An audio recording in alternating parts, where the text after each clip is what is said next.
सहस्रनाम्ने पुरुषाय शाश्वते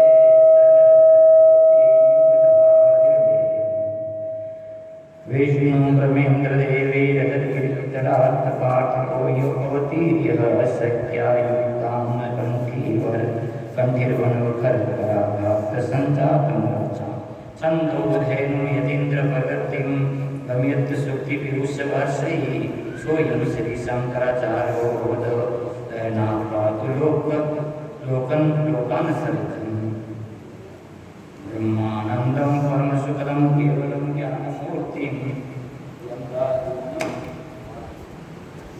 द्वन्द्वातीतं गगनसदृशं तत्त्वमस्यादिलक्षणम् एकं नित्यं विमलमचलं सर्वादिसाक्षिभूतम् आवादितं विपुलरहितं सद्गुरुं नमामि नारायणं परमं वसिष्ठं शक्तिं च तत्पुत्रपराशरं व्यासं सुखं पूर्वपदं महान्तं योगीन्द्रमतस्य शिष्यं श्रीशङ्कराचार्यमतस्य पद्मपादं च हस्तमलकं च शिष्यं तं कोटकं वार्तिकारणमस्मत्पुरुषं बोले सद्गुरु भगवान विश्वं दर्पणदर्श्यमानपरिपूर्णं निजान्तर्गतं पश्यन्तात्मनि मायया परिपूर्णं यथा नन्दया यत् साक्षात् कृते प्रबोधसमये स्वात्मानमेवाद्वयं तस्मै श्रीगुरुमूर्तये नमः इदं श्रीदक्षिणामूर्तये अखण्डमण्डलाकारं व्याप्तं येन चराचरं तत्पदं दर्शितं येन तस्मै श्रीगुरुवे नमः गुरुर्ब्रह्मा गुरुर्विष्णुः गुरुर्देवो महेश्वरः साक्षात् परब्रह्म तस्मै श्रीगुरुवे नमः श्रुति स्मृति पुराणानाम् आलयं करुणालयं नमामि भगवत्पादं शङ्करं लोकशङ्करं शङ्कराचार्यं केशवं बादरायणं सूत्रभाष्यकृतौ वन्दे भगवन्तौ पुनः ईश्वरो आत्मेति मूर्तिभेदविभागिने व्योमवद्व्याप्तेहाय दक्षिणामूर्तये नमः श्रीदक्षिणामूर्तये नमः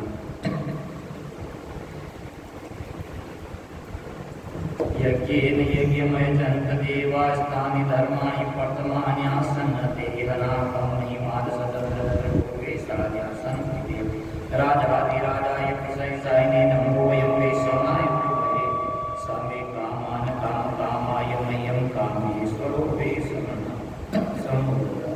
कुबेराय वैश्वनाय महाराजाय नमः विश्वतचक्षु विश्वतमुखो विश्वतो विश्वत संभाव्यां धर्मनिसर्वत्रैभ्यावाभूमि जनयन्ति वै हरिः ओम तत्पुरुष ओम हरिः ओम तत्सत् मंत्रपुष्पाञ्जलि समर्पयामि नानासुगन्धपुष्पाणि यथा कालोपहानि च प्रत्याददाति उदारं परमेश्वर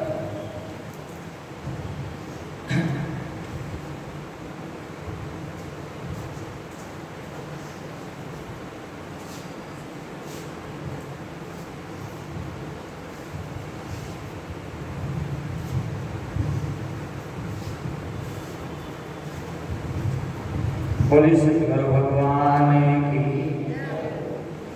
कंठ विराजो शारदान मुख में बसो मैं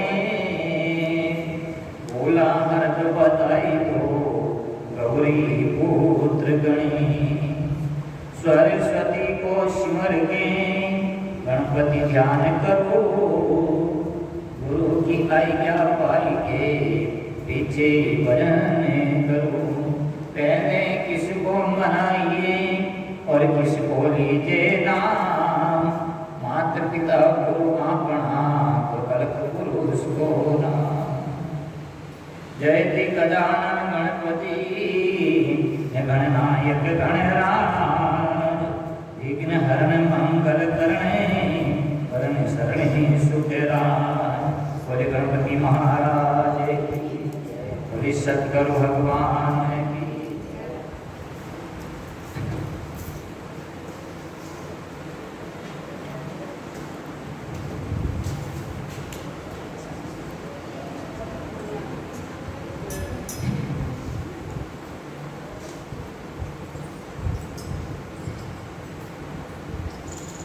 परम पिता परमेश्वर और गुरुदेव की महत कृपा से आज अपन श्रावण मास के इस मांगलिक फंक्शन पर बरोबर इस मास में भगवान शिव और श्रीमद् भगवद गीता के ऊपर भगवान शिव की महिमा और श्रीमद् भगवद गीता के ऊपर अपन चिंतन करेंगे, अपने शास्त्रों का मंथन करेंगे। उसी मंगल प्रश्न को आज श्रावण मास के प्रथम सोमवार आज अपन पालन कर रहे हैं। इस बार इस कथा प्रसंग के अंदर कुछ भिन्न तरीके से, भिन्न कुछ नहीं है वही, परंतु भगवान शिव का जैसे श्रावण मास है, श्रावण मास के अंदर अपने 4 सोमवार आते हैं और चारों सोमवार को भगवान शिव की 1000 के नामों से, सहस्त्र नाम से सोमवार के दिन श्रावण मास के अपन अर्चना करेंगे। 1000 के नामों से, पुष्पों से हम आराधना करेंगे। जिस तरह से भगवान शिव के सहस्त्र नाम, विष्णु के सहस्त्र नाम है, इसी तरह से समस्त देवों के भी हजारों नाम हैं। उस नामों से इस श्रावण मास के अंदर अपन शंकर भगवान के 1000 जो नाम हैं उसकी अपन अर्चना करेंगे। पहले कुछ भगवान शिव की जो महिमा है, जो अपन भगवान शिव की शिव महिमा के ऊपर कथा पाठ करने जा रहे हैं, तो उससे पहले कुछ गणपति महाराज की अपने वंदना करते हैं। कोई भी शुभ काम होता है, मंगल कार्य होता है, उन सभी मंगल कार्यों के अंदर विघ्नों को नाश करने वाले, विघ्नों को शांत रखने वाले गणपति महाराज की हम स्तुति करते हैं। जय गणेश जय गणेश जय गणेश देवा, जय गणेश जय गणेश जय गणेश देवा। माता जागी पार्वती पिता महादेवा, माता जागी पार्वती पिता महादेवा। जय गणेश जय गणेश जय गणेश देवा, जय गणेश जय गणेश जय गणेश देवा। माता जागी पार्वती पिता महादेवा, माता जागी पार्वती पिता महादेवा। पान चढ़े फूल चढ़े और चढ़े मेवा, पान चढ़े फूल चढ़े और चढ़े मेवा। लड्डुअन का भोग लगे संत करे सेवा, लड्डुअन का भोग लगे संत करे सेवा। जय गणेश जय गणेश जय गणेश देवा, जय गणेश जय गणेश जय गणेश देवा। माता जागी पार्वती पिता महादेवा, माता जागी पार्वती पिता महादेवा। एक दंत दयावंत चार भुजाधारी, एक दंत दयावंत चार भुजाधारी, एक दंत दयावंत चार भुजाधारी, एक दंत दयावंत चार भुजाधारी। माथे पर तिलक सोए मूस की सवारी, माथे पर तिलक सोए मूस की सवारी। जय गणेश जय गणेश जय गणेश देवा, जय गणेश जय गणेश जय गणेश देवा।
सूर श्याम शरण में आए सफल की जो सेवा, सूर श्याम शरण में आए सफल की जो सेवा।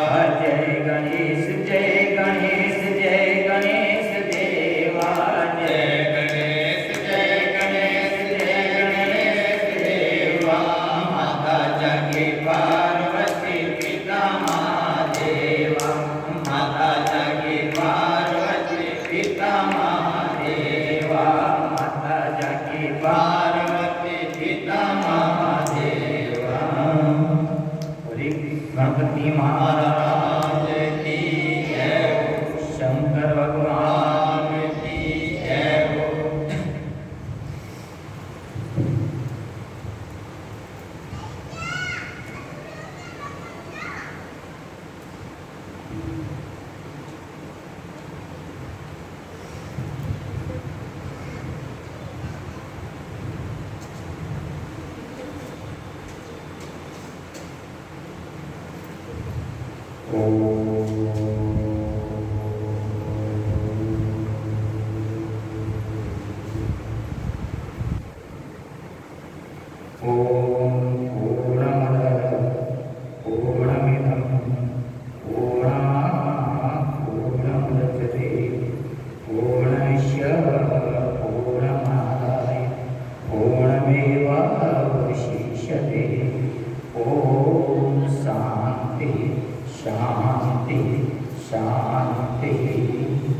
शंकरं शंकराचार्यं केशवं बादरायणं सूत्रभाष्यकृतो वन्दे भगवन्तो पुनः।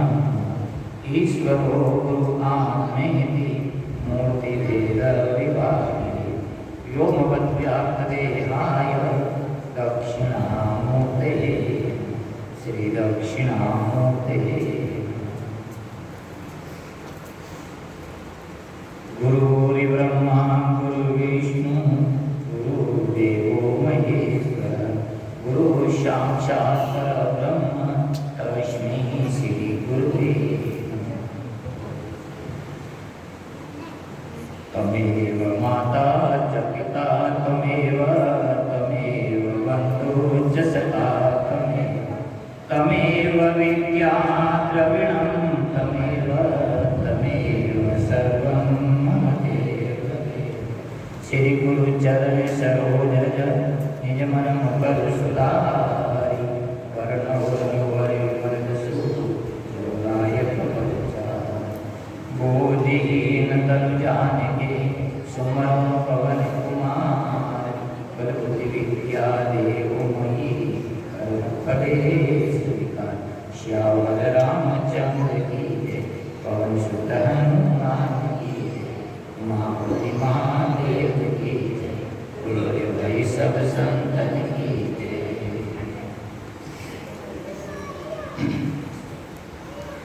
श्रावण और भाद्र मास के इस मांगलिक प्रसंग पर आज कथा पाठ करने से पूर्व आध्यात्मिक चिंतन पालन करने से पूर्व कुछ क्षण हरि कीर्तन का आश्रय सभी लोग बड़े भाव से मिले। श्री कृष्ण गोविंद हरे मुरारी, हे नाथ नारायण वसुदेवा। श्री कृष्ण गोविंद हरे मुरारी, हे नाथ नारायण वसुदेवा।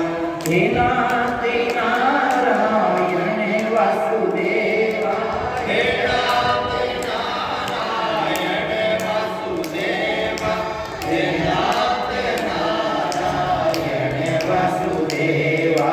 श्री कृष्ण गोविंद हरे मुरारी, हे नाथ नारायण वसुदेवा। श्री कृष्ण गोविंद हरे मुरारी, हे नाथ नारायण वसुदेवा।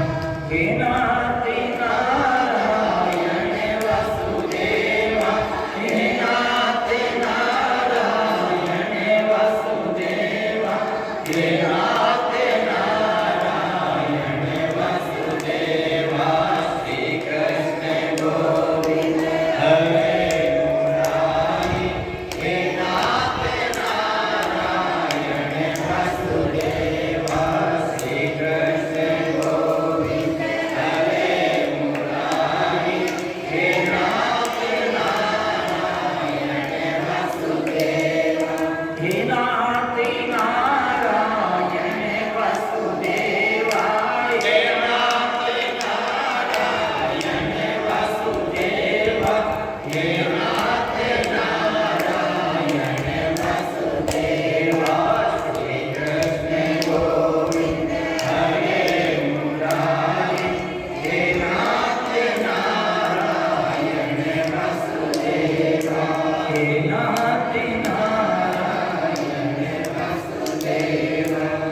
बोले कृष्ण भगवान की जय हो, शंकर भगवान की जय हो।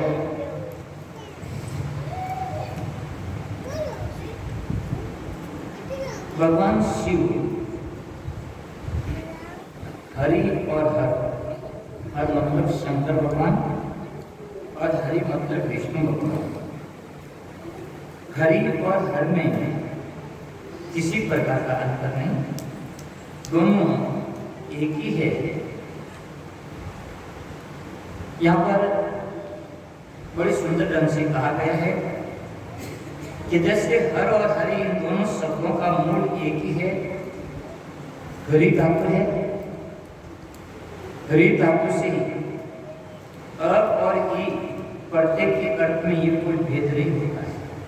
हरि धातु से हर शब्द भी बना और हरि शब्द भी बना। हर और हरि दोनों शब्दों का मूल उत्पत्ति मूल धातु है इनकी हरि, और यहाँ पर अ और ई प्रत्येक के अर्थ में कोई यहाँ पर भेद नहीं, केवल आकार भिन्न वास्ता है। इस प्रकार हरि और हर के वाच्य जो भगवान शिव और विष्णु हैं, इनमें किसी प्रकार का भेद नहीं है।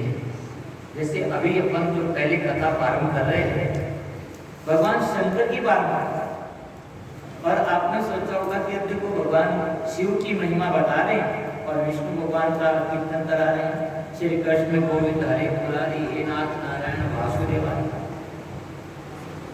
तो आप इसमें समझना बात कि जो शब्द की जो उत्पत्ति होती है जिस धातु से, वो है हरि और हर। इन दोनों शब्दों की जो उत्पत्ति है वो हरि धातु से होती है। इसमें अ और ई ये प्रत्यय लगा है, और इन प्रत्यय के अर्थ से कोई अर्थ में कोई भेद नहीं होता है, केवल आकार भिन्न वास्ता है। बाकी उनका इस प्रकार हरि और हर के वाच्य में, उनके अर्थ में यहाँ पर भगवान शिव और विष्णु दोनों हैं, इसमें कोई प्रकार का भेद नहीं है। यदि उनमें विश्वास प्रत्यय में कोई भेद है तो केवल विश्वास आकार में, उससे वस्तु का भेद नहीं होता है। ध्यान देना, यदि कोई भेद है तो विश्वास रूपी जो प्रत्यय है उसमें भेद है कि भाई ये विष्णु भगवान का रूप है, ये भगवान शंकर का स्वरूप है, जबकि दोनों हरि और हर एक ही है, दोनों का एक ही अर्थ है, एक ही यहाँ पर कहाँ बताया गया है। हरि धातु से इनकी उत्पत्ति बताई गई है व्याकरण की दृष्टि से। हर शब्द की उत्पत्ति का जो धातु होता है उस हरि और हरि धातु, हरि और हर के अंदर हरि धातु से इनकी उत्पत्ति हुई है। आकृति भिन्न भिन्न हो सकती है, आकृति भेद से कोई वस्तु के अंदर भेद नहीं होता है। ध्यान देना, आकृति के भेद से कोई वस्तु में भेद नहीं होता। यदि आकृति के भेद में से वस्तु का भेद हो जाता तो फिर मनुष्य में भी भेद हो जाएगा, क्योंकि एक ही मनुष्य के बैठने पर आकृति अलग होती है। ध्यान देना, यदि आकृति से भेद से यदि वस्तु में भेद मानते हैं तो एक ही मनुष्य में अनेक भेद हो जाएगा। जैसे अपन यहाँ पर बैठे हैं तो बैठे उस समय हमारी आकृति एक अलग रंग की है, हमारी हाइट से कहो के चौड़ाई से कहो के पाँव बैठने की आकृति आदि आकृति में भिन्नता आ जाएगी। और यही शरीर वापस यदि अपन खड़े हो जाते हैं तो शरीर की आकृति अलग हो जाती है। अब आकृति भिन्न भिन्न होने से क्या व्यक्ति अलग हुआ? व्यक्ति एक ही है। इसी तरह से हरि और हर दोनों एक ही है। यदि वस्तु अलग होने से, आकार भेद होने से कोई वस्तु भिन्न नहीं हो जाती, वो एक ही है। इसी प्रकार से सगुण आकार में भगवान में कोई भेद नहीं है। उनके आकार भले भिन्न भिन्न होते हैं, परंतु विष्णु सहस्त्र नाम स्तोत्र भगवान शिव के है। आदिदेव महादेव आदि भगवान शिव के नाम आते हैं। शिव के भी सहस्त्र नाम है, भगवान विष्णु के भी इस तरह से नाम है। इसलिए विद्वानों का वचन भी है कि हरि हरियो एका प्रकृति प्रत्यय वेद द्विभिन्न वदभाति शिव महिम्न स्तोत्र में विकान रुचि नो वरी विचेता वदरसी। इस तरह से कहने का मतलब है भगवान शिव और विष्णु में किसी प्रकार का भेद नहीं। आज अपन जो कथा पालन कर रहे हैं, इस कथा के अंदर भगवान शिव की अपन जो अभी पहले महिमा रूप में दे रहे हैं, तो आप भगवान विष्णु और हरि के अंदर शंकर भगवान में कोई भेद नहीं समझे। एक बात समझना, जो शिव महिम्न स्तोत्र है, हमारे संस्कृत के अंदर अनेकों स्तुतियां हैं। और एक बात याद करना बहने भाइयों, जो संस्कृत में जो स्तुति होती है ना भगवान की, उस स्तुति का एक भाव अलग होता है, उस स्तुति का एक महात्म्य अलग होता है। उनके अंदर एक अलग तरह की ही अनुभूति वहां पर झलकती है। वेद शास्त्र, स्मृति ग्रंथ, पुराण, इतिहास आदि समस्त संस्कृत वाग्मय में स्तुति भरी पड़ी है। ध्यान देना, उन परमात्मा की वेदों के अंदर, स्मृति ग्रंथों के अंदर, पुराणों के अंदर, इतिहास आदि अनेक बहुत सारी संस्कृत के अंदर वहां पर वाग्मय स्तुतियां भरी पड़ी है। स्तुति की संस्कृत भाषा की अत्यंत मनमोहक होती है। ध्यान देना, जो भगवान की, परमात्मा की जो स्तुति संस्कृत भाषा में जो एक मनमोहक होती है, जो एक मन को भाती है भाइयों, वो एक अलग ही है। इसे विद्वान लोग जानते हैं, जिनको संस्कृत का बोध है, ज्ञान है, वे लोग जानते हैं। सभी स्तुतियों में गंधर्व राग श्री पुष्पदत्त आचार्य वे उनके द्वारा निर्मित भगवान शिव महिम्न स्तोत्र है। उनका स्थान सबसे उत्कृष्ट माना गया है। जो परमात्मा की स्तुतियां हैं, उसमें से एक गंधर्व राज था, जिनका नाम था पुष्पदत्त आचार्य, श्री पुष्पदत्त आचार्य गंधर्व था। उनके द्वारा भगवान शिव की स्तुति की गई, भगवान शंकर की। वो स्तुति, जितनी भी जो स्तुतियां हैं, उस स्तुतियों के अंदर सबसे महान स्तुति बताई गई, सबसे बड़ी स्तुति बताई गई। उन स्तुति का एक अलग ही माध्यम है। मैंने आपको पहले भी कह रहा हूं कि जो संस्कृत के अंदर, संस्कृत भाषा के अंदर जो भगवान की, परमात्मा की जो स्तुति होती है, उसकी महिमा मनमोहक, मन को बहुत भाती है, मन को एक आकृष्ट करती है, मन को एक बहुत एक क्या कहे, अलग ही अनुभूति वो प्रदान करती है। और एक बात समझना, फिर कहने में कोई संकोच नहीं, जो देव लोग होते हैं, देवता होते हैं, उन देवताओं की जो भाषा है, वो कौन सी भाषा है? संस्कृत भाषा है। संस्कृत भाषा को देव भाषा कहते हैं। देवता संस्कृत भाषा को ही जितने रेंजते उतनी और भाषा नहीं। हाँ, ये तो बड़ा भगवान है, इसमें कोई तकलीफ नहीं, परंतु भगवान परमात्मा जितनी संस्कृत भाषा से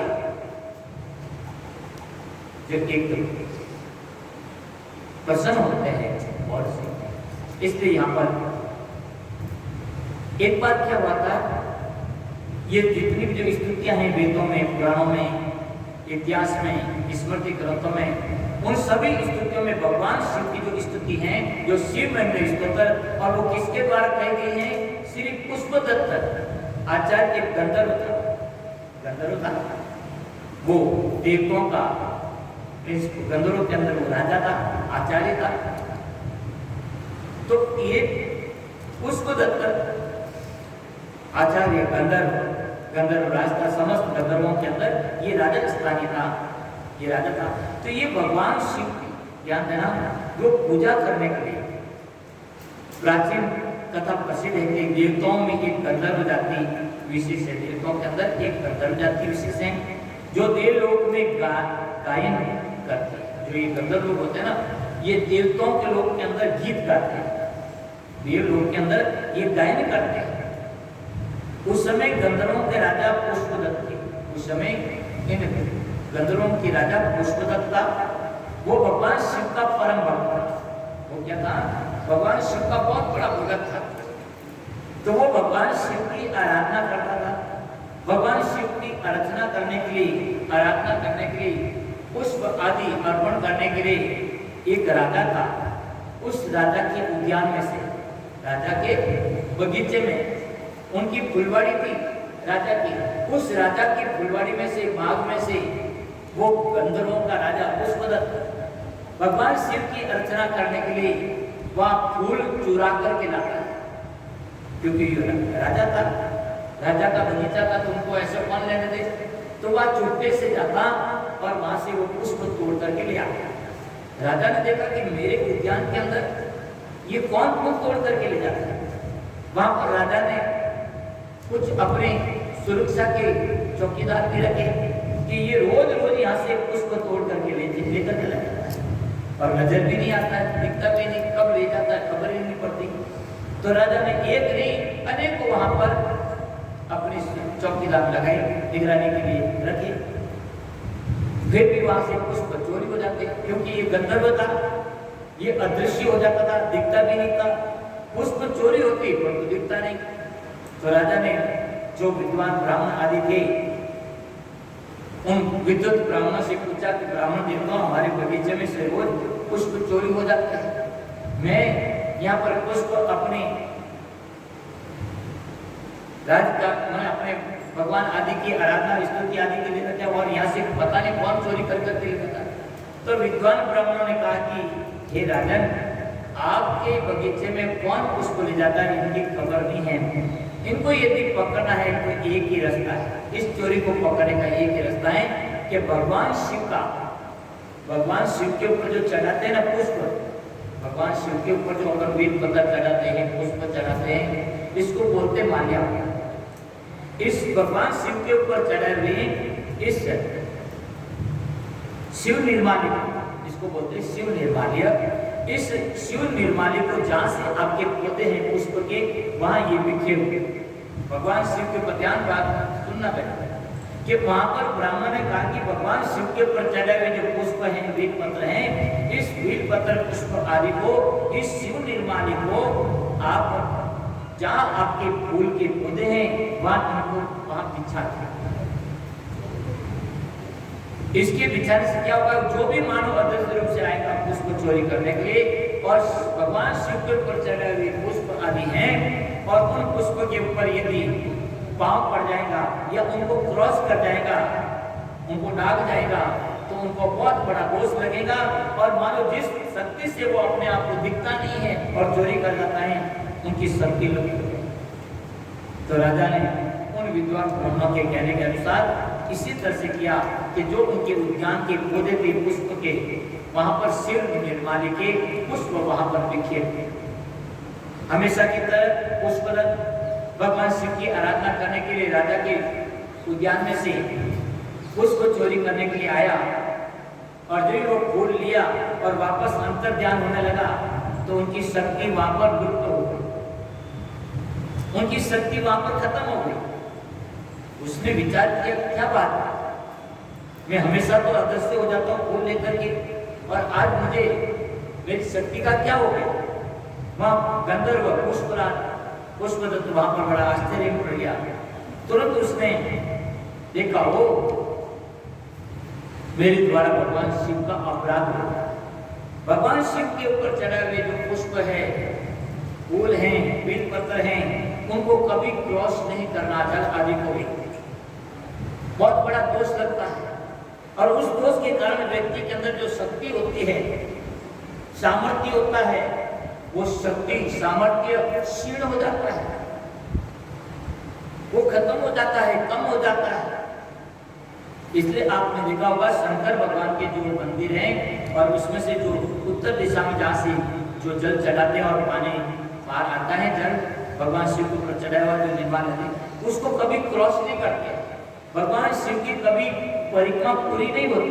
हम ऐसे घूमे और जहाँ से पानी भगवान के ऊपर चढ़ा हुआ जो जल अभिषेक है वो जल जहाँ से निकलता वहां से हाथ उठ के वापस मुड़ना, कभी भी क्रॉस नहीं करते, क्योंकि इस तरह से भगवान शिव के निर्माण को क्रॉस करने पर व्यक्ति की शक्ति इसी तरह से गंधर्वराज की शक्तिशील हो गई। गंधर्वराज वहां पर देखा चोरी पकड़ी गई, तो वहां गंधर्वराज ने तुरंत वहां पर भगवान शिव को, ध्यान देना यहाँ पर कई महात्मा कहते हैं कि भगवान शिव पुष्पदत्त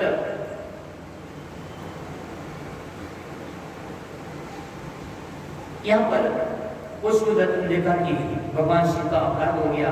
फिर शंकर भगवान ने, पुष्पदत्त ने मां शंकर भगवान की स्तुति और कहा कि हे भगवान, मैंने तो आपकी आराधना के लिए, हाँ चोरी जरूर मैंने की, परंतु चोरी की तो मैंने आपकी आराधना के लिए की, परंतु हे भगवान, तब उनको पता चला मेरे से क्या अपराध हो गया। तो उनको पता चला वो ये अपराध हो गया, भगवान शिव के निर्माल्य के ऊपर मेरा पांव गिर गया, मैंने उनको क्रॉस कर दिया।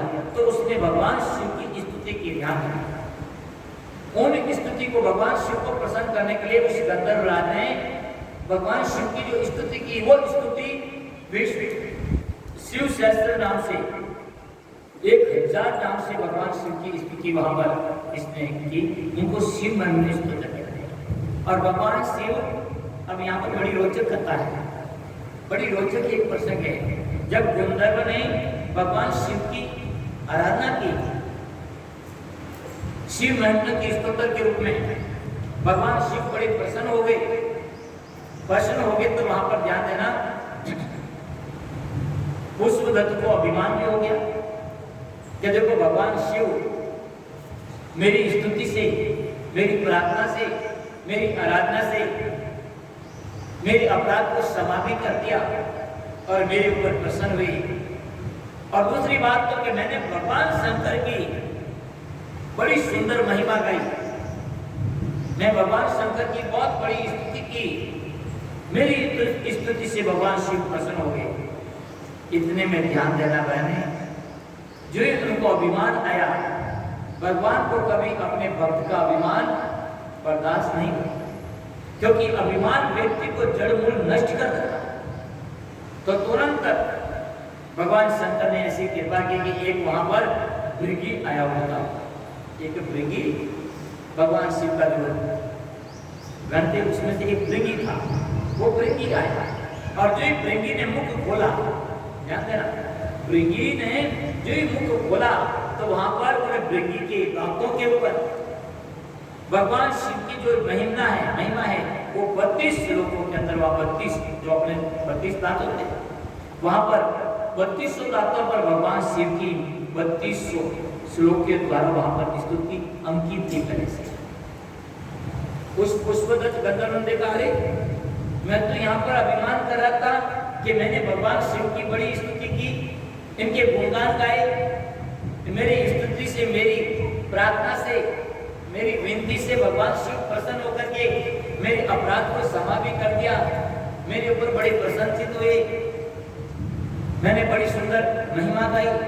अरे ये तो महिमा पहले से भगवान शिव के जो गण है भृगी, इन भृगी के 32 जो दांत है मुख में, इन 32 दांतों के ऊपर पहले से ये तो सब अंकित है। तब वहां पर ध्यान देना, वो पुष्पदत्त गंधर्व बड़ा शर्मिंदा हुआ कि मैं किस चीज का अभिमान करूं, ये तो भगवान शिव की कृपा हुई, उनकी ही महिमा हुई, उनका आशीर्वाद हुआ। देखो भगवान शिव के बिना कोई ज्ञान नहीं, सत्य सृष्टि तांडव रचेता नटराज राज, भगवान शिव समस्त विद्याओं की दाता है, उनके अलावा और कोई विद्या, एक बात समझना कि जिनको भी ज्ञान प्राप्त करना होता ना, जो व्यक्ति चाहता कि मुझे ज्ञान हो, तो उसको शंकर भगवान की आराधना करनी पड़ेगी।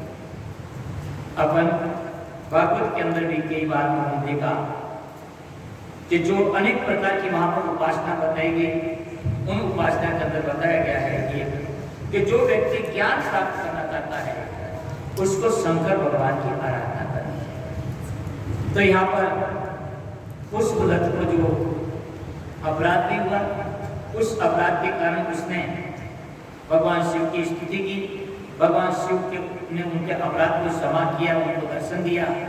उनको जब अभिमान हो गया तो भगवान शिव ने अपने गण भृगी को उनको आदेश दिया और उसने मुंह को खोला और मुंह को खोलते ही उनके मुख 32 दांतों पर 32 श्लोकों में भगवान शिव की वहाँ महिमा, उनकी कीर्ति, उनके गुण वहाँ पर पहले से अंकित वहाँ पर उनको दिखे, तो उनका अभिमान भी हुआ। इस तरह से वापस वो जो पुष्पदत्त ने जो उनकी शक्ति लुप्त हो गई थी, तो उस समय जो उसने स्तुति की थी उसको बोलते शिव महिमा स्तुति। और ध्यान देना, जितनी भी स्तुतियां हैं हमारे ग्रंथों के अंदर, उन स्तुतियों में शिव महिमा स्तुति सबसे महान और इनके समापन की स्तुति। तो अपन शिव महिमा स्तुति के ऊपर कुछ संक्षेप में 10 मिनट इसको अपन लेते हैं। इनके बाद में एक बात में आप देखेंगे कि ये हमने 11 यहाँ पर बादों के आशा रखे हैं। इस 11 बादों के ऊपर यहाँ पर कुछ बादों इधर रखेंगे, कुछ साथ इधर रखेंगे।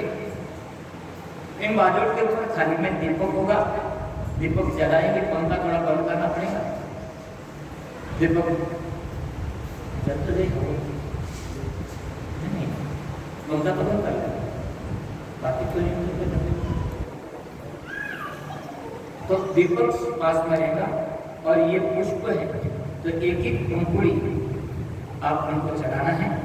भगवान शिव की अपने 1000 नाम से, शिव सहस्त्र नाम है, उस 1000 नाम से हम भगवान शिव, आज श्रावण की पूर्णिमा है और सोमवार, और आज अपन कथा पालन करें। तो मेरा विचार है कि श्रावण के 4 सोमवार के अंदर शिव महिमा, भगवान शिव के जो 1000 श्लोक के नाम है, उस नामों से पुष्प अर्चना, क्योंकि जीवन के अंदर अर्चना, प्रार्थना, महिमा बहुत बड़ा महत्व है। तो हम पहले शिव महिमा के कुछ 5-10 मिनट अपन कथा को लेकर के फिर बाद में अर्चना, उसके अंदर पहले ध्यान देना, लाइन से बैठना पड़ेगा। इस तरह से मुख करके 4 जने की तरह बैठाना, और एक पंक्ति और 2 पंक्ति, और एक दीपक के पास में 2 जने, और बच्चों को थोड़ा दूर रखना, बच्चे बीच में कोई डिस्टर्ब नहीं करे। और जिनको भी उठ करके जाना हुए, पानी पैसा करना तो पहले करे, फिर अर्चना 1 घंटे चलेगी, उसमें बीच में उठने का नहीं होगा। जो भी अर्चना करें विशेष बात का ध्यान रखना, क्योंकि ये अर्चना जो पुष्प अर्चना है, ये एक यज्ञ की तरह है।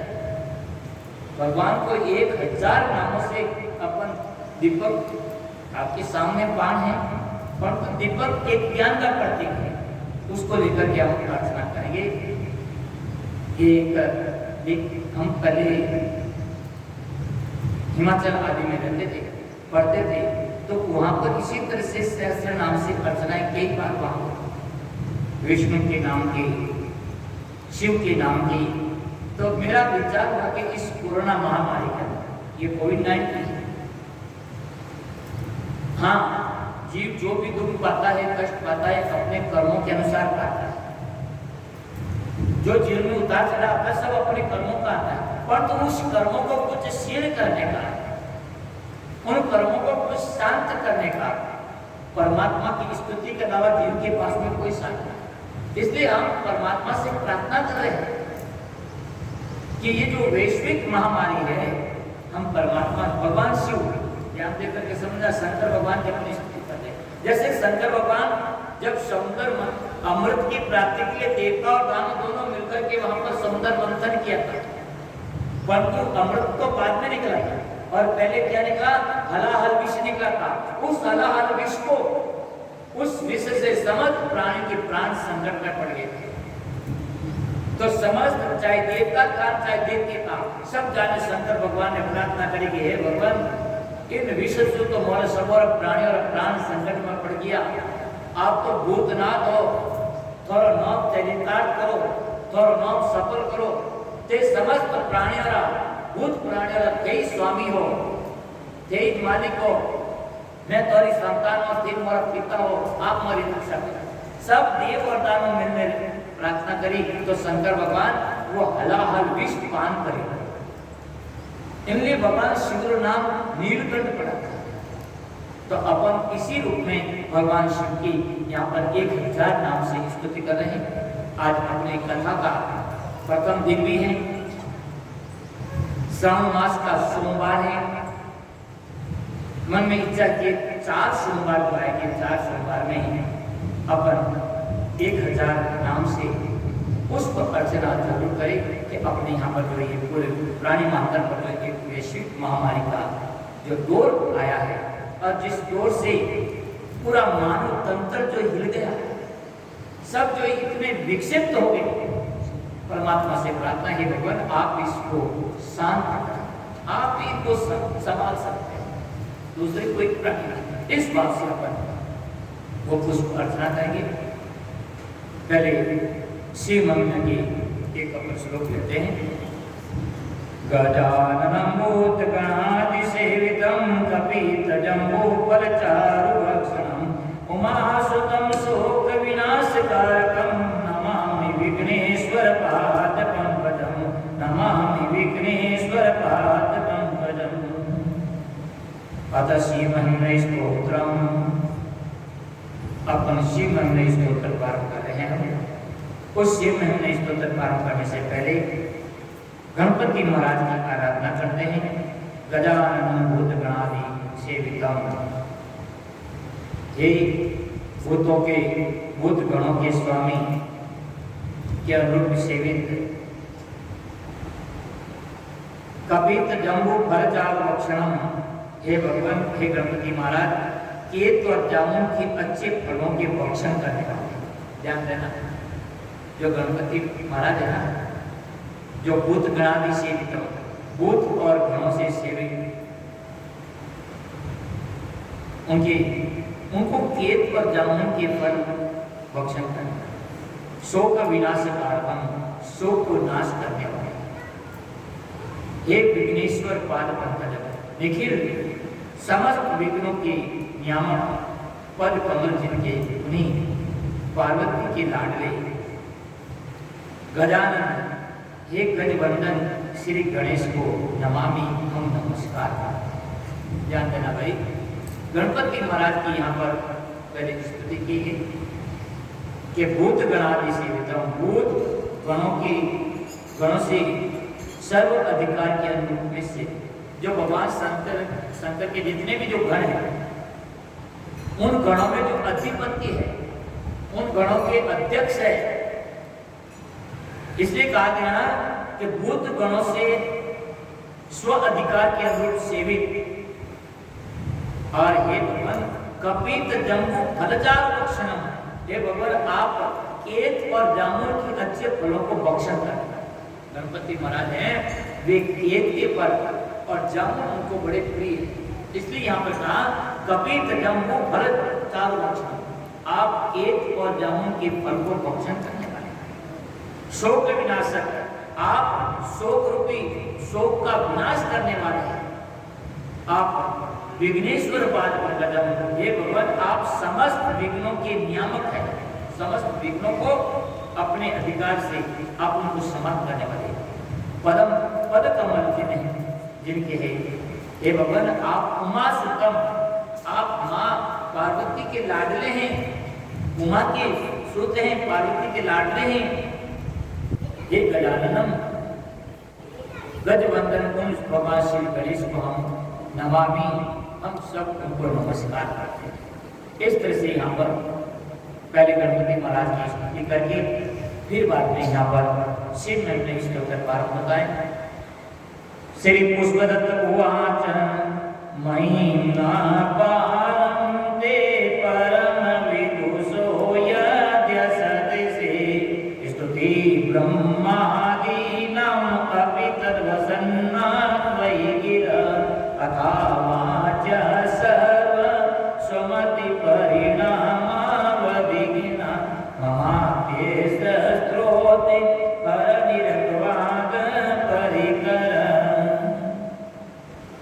श्री पुष्पदत्त उवाच,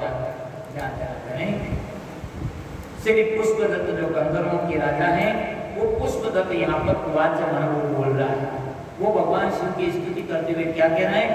महिम्ना पारम ते परम विदुषो यदि ऋषि, कहते कि हे भगवान अविद्या उनकी उत्पन्न समस्त दुखों के हरने वाले हर महिम्न पारम ते परम विदुषो यदंतसी। भगवान शिव का नाम है हर। हर का अर्थ है कि जो सब हरण कर लेता है। भगवान शिव के नाम के अंदर वो बड़ी ताकत है कि अविद्या और उससे उत्पन्न, ध्यान देना, ये समस्त दुखों का मूल कारण है अविद्या, अज्ञान, ना समझ। उन अज्ञान और अज्ञान से उत्पन्न समस्त दुखों को हरण करने वाले हे महादेव, इसलिए भगवान शिव को कहते हैं हे हरण। भगवान शिव को एक नाम है हर, क्योंकि वो अविद्या और उससे उत्पन्न समस्त दुखों को हरने वाले महादेव। ब्रह्मादि नाम वीर अभी, ब्रह्मादि नाम अभी, हे भगवान, जबकि वेद निर्माता ब्रह्मादि देवों की वाणी भी, यहाँ पर कहते हैं कि ब्रह्मादि नाम वीर अभी, जबकि वेद निर्माता, वेदों की रचना करने वाले कौन है? ब्रह्मा जी। ये ब्रह्मा आदि देवों की वाणी उनकी स्तुति भी द्वैत बन निर्गुण है, आपके अनंत गुण युक्त आप में अपर्याप्त अनुरूप है कि जो वेदों की रचना करने वाले ब्रह्मा जी हैं और उसमें जो आपके निर्गुण और अनंत गुण युक्त आपकी जो स्तुति है, ये भगवान वो अपर्याप्त, वो उतनी नहीं है कि मानो कोई ब्रह्मा जी ने जो स्तुति की उतनी ही आपकी महिमा हो रही, ऐसा नहीं है। अपर्याप्त अनुरूप है सत्य ये भगवान। तो निर्गुण और अनंत गुणयुक्त आपकी जो महिमा है, ऐश्वर्य है, उस ऐश्वर्य को परम माने अंतिम पारम सीमा तक अविदुषा स्तुति, न जानने वाले स्तुति मुझ जैसे द्वारा की गई नहीं जाने। ये भगवान यदि सदिशम, यदि आपके स्वरूप के अनुरूप नहीं है तो फिर ये कोई आश्चर्य की बात नहीं। देखो पुष्पदत्त कहता है कि हे भगवान, जो वेद आदि की रचना करने वाले जो ब्रह्मा हैं और उस ब्रह्मा जी के द्वारा जो आपकी स्तुति गाई गई है वेदों में, आप तो अनंत हैं, निर्गुण हैं, और आप जो स्तुति वेदों में गाई गई है ब्रह्मा जी के द्वारा वो अपर्याप्त है, आपके अनुरूप नहीं है। और उनके बाद यदि मैं स्तुति कर रहा हूं आपकी, जब ब्रह्मा जी भी आपकी जो स्तुति की ब्रह्मा जी ने वेद आदि में, तो वो भी स्तुति आपके अनुरूप पूरी नहीं है, तो मैं कैसे अभिमान करूं कि मैं जो स्तुति करी उससे आपकी पूरी स्तुति हो गई? ऐसा कभी नहीं होता। ये भगवान ऐसा नहीं है। इसलिए अतः यदि ये भगवान स्वमति परिणाम अवधि अपनी बुद्धि के वैभव शक्ति के अनुरूप गुणाना स्तुति करता हूं, हे भगवान फिर भी मैं अपनी बुद्धि के अनुसार मैं आपकी स्तुति कर रहा हूं। सभी अवाच्य निर्दोष है। गुणाना आप मैं जो स्तुति कर रहा हूं अपनी बुद्धि के अनुसार, वो स्तुति निर्दोष है, क्योंकि आप गुणगान रूपी स्तुति के विषय में मेरा भी ऐसे परिकर यह प्रयत्न निरपराध निर्दोषी है। जब ब्रह्मा जी के द्वारा की गई वेद आदि में आपकी स्तुति वो आपके निर्गुण स्वरूप के अनुसार अपर्याप्त है, तो फिर मेरे द्वारा की गई ये भगवान, इसमें मैं किस बात का अभिमान करूं? ठीक है, मैं अपनी बुद्धि वैभव की शक्ति के अनुसार जैसी मेरी बुद्धि है, उस बुद्धि के अनुसार मैं आपके गुणों का ये भगवान मैं स्तुति करता हूं सभी। और जो स्तुति मैं कर रहा हूं हे भगवान, अवाच्य मन वो निर्दोष है, क्योंकि ब्रह्मा जी की भी जब पूरी नहीं हो पाई आपकी स्तुति, तो फिर मेरे द्वारा, तो इसलिए मैं जो भी कर रहा हूं वो भी निर्दोष है। आपकी गुणगान रूपी स्तुति के विषय में हे भगवान मेरा भी ऐसे मन यह प्रयत्न निर्दोष है। कहने का मतलब है अपनी बुद्धि सामर्थ्य के अनुसार सभी के द्वारा की गई परमेश्वर की स्तुति हे भगवान निर्दोष मानी जाती है, क्योंकि परमेश्वर के अनंत गुणों को ना तो कोई पूर्ण रूप से गा सकता है और नहीं पूर्णतया वाणी से कहा जा सकता है। ध्यान देना बहने कि भगवान की जो महिमा है, भगवान की जो कीर्ति है, उनके जो गुण है, उनके गुणों को, उनकी कीर्ति को, उनकी महिमा को कोई नहीं गा पाया पूर्ण रूप से। जब कोई नहीं गा पाया तो हम पर अपनी बुद्धि की सामर्थ्य के अनुसार यदि हम उन परमेश्वर की स्तुति करते हैं तो वो तो निर्दोषी मानी गई, क्योंकि परमेश्वर के अनंत गुणों का कोई पूर्ण रूप से गान नहीं कर सकता। नहीं पूर्णतः उनकी वाणी से, उनको अपने वाणी से अपन गा सकते हैं। इसलिए यहाँ पर कहा महीना पारम दे परम विदुषो यज्ञ सदिशि स्तुति ब्रह्मादीनां अपितर तद्वसन्ना त्वयि गिरा अथावाच सर्व समति परिणामावधि गुणा महापेश स्त्रोते हरनिरपवाद परिकर। ध्यान देना मैंने भाइयों, भगवान की स्तुति का, भगवान के अनंत गुण है। हरि अनंत, हरि की कथा अनंत, हरि के नाम अनंत। फिर भी भगत अपनी सामर्थ्य अनुसार भगवान की स्तुति करता है, भगवान के नाम का गुणगान करता है, उनकी कीर्ति का बखान करता है, वो अपने सामर्थ्य अनुसार करता है। इसलिए यहाँ पर उस स्तुति को यहाँ पर निर्दोष कहा गया। जैसे खेत के अंदर अपन बीज बोते हैं, तो खेत के अंदर बीज बोते तो बीज क्या वहां उल्टा सुल्टा पड़ता है, क्या सब सीधा पड़ता है? उल्टा सुल्टा पड़ता है, फिर भी वो बीज सब अंकुरित हो जाता है। इसी तरह से बड़े भाव के साथ में हे भगवान अपन भगवान शिव की महिमा गा रहे हैं। आज इसी प्रसंग को लेकर के यहाँ पर अपन भगवान शिव के 1000 नामों से यहाँ पर स्तुति पाठ कर रहे हैं। तो आप सब लोग जिनको कोई पानी पेशाब करना तो कर ले, 1 घंटे तक स्तुति चलेगी। तो ये इधर ले 4 बैठो ना, किधर बैठो जी,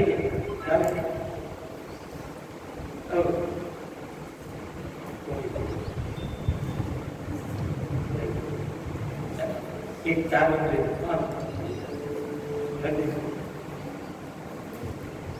इधर, अरे तो बीच में माइक आते माइक आते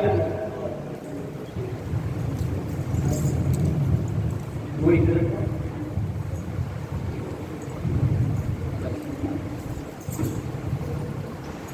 पर कोई और बाकी इधर ये बहना उड़ता और लैंड से बैठे इधर मुख करके